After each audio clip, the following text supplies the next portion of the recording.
Hey, what's up guys, Soldier Knows Best here. Samsung has officially unveiled their two new flagship phones, the Samsung Galaxy S6 and the S6 Edge. And here are my first impressions of both of these phones. First off, the design is great. Both of these phones feature Gorilla Glass 4 on the front and the back, and it's just a very premium design where they use very lightweight materials, but they feel solid, they feel durable, and when you put them in your hand, it's a very nice grip. And I was a little bit worried about the glass being a little bit slippery, but that wasn't the case with both of these phones.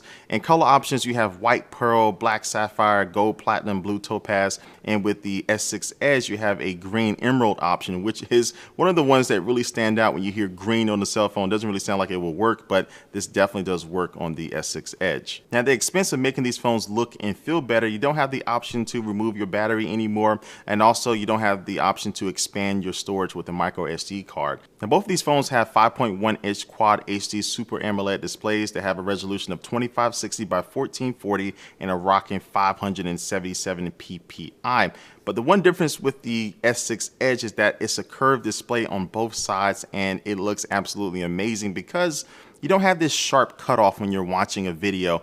The video can fold over, and basically it just allows you to be a little bit more immersed into what you're watching on the display.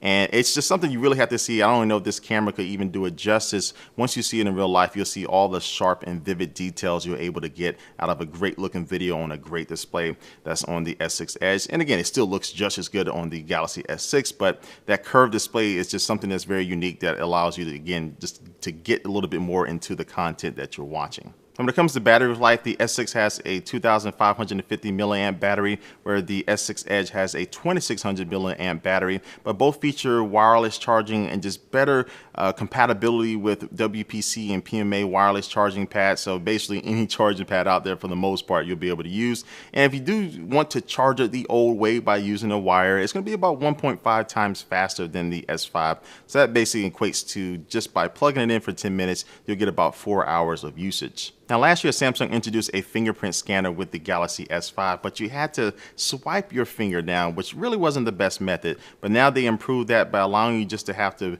touch your finger on the home button, very similar to what Touch ID is on the iPhone, but you simply just touch your finger down and it will quickly unlock your phone. Now, camera-wise, both of these phones feature 5-megapixel front-facing cameras that have a wider field of view, so you can get a lot more people in for your selfies. And the rear-facing camera is a 16-megapixel shooter with OIS, optical image stabilization. It also has quick launch now, so no matter what you're doing in the software, you can double tap the home button and it will launch the camera pretty quickly, so you can go ahead and take a picture of that moment right when you need it. And now it does have infrared detect white balance, improved low light video, and also tracking autofocus. So that means if you want to keep one subject in your video in focus, you simply tap on them now and you'll be able to keep them in focus as they move around and you pan your camera around. This is a feature that you see in digital cameras, but it's coming to these two new Galaxy phones. Now, moving on to software, both of these phones are running Android 5.0 Lollipop, and of course they do have TouchWiz on top of that. And one of my biggest complaints about TouchWiz in the past is that it was just way too much. It just felt a little too bloated,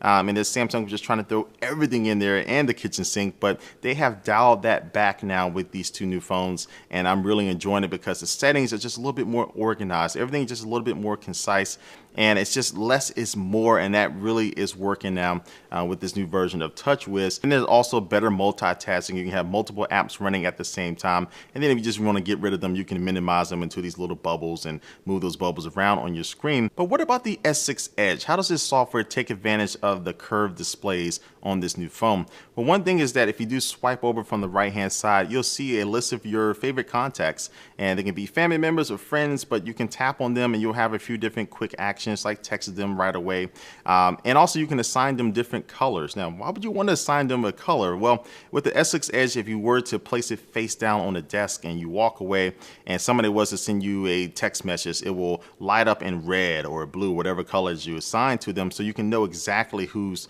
trying to contact you without having to run over to your phones. And real quick, a couple extra things. Samsung will be releasing an updated version of their Gear VR that will work with the S6 and the S6 Edge. And also they announced Samsung Pay, which is a mobile payment system that doesn't require one of those NFC terminals. You can actually use it with the conventional magstripe terminals, which are pretty much everywhere that you use to swipe your credit card. So Samsung has more information about that, and they'll be releasing that later on in the summer. And so with this hardware and the software, Samsung is really trying to make a statement that they're here to stay, that they're going to continue to be innovative. And again, just with my little time with both of these phones, it looks like they're on the right track. And I think they do have two winners on their hands. But again, these are just my first impressions of these two phones. They launched worldwide on April the 10th.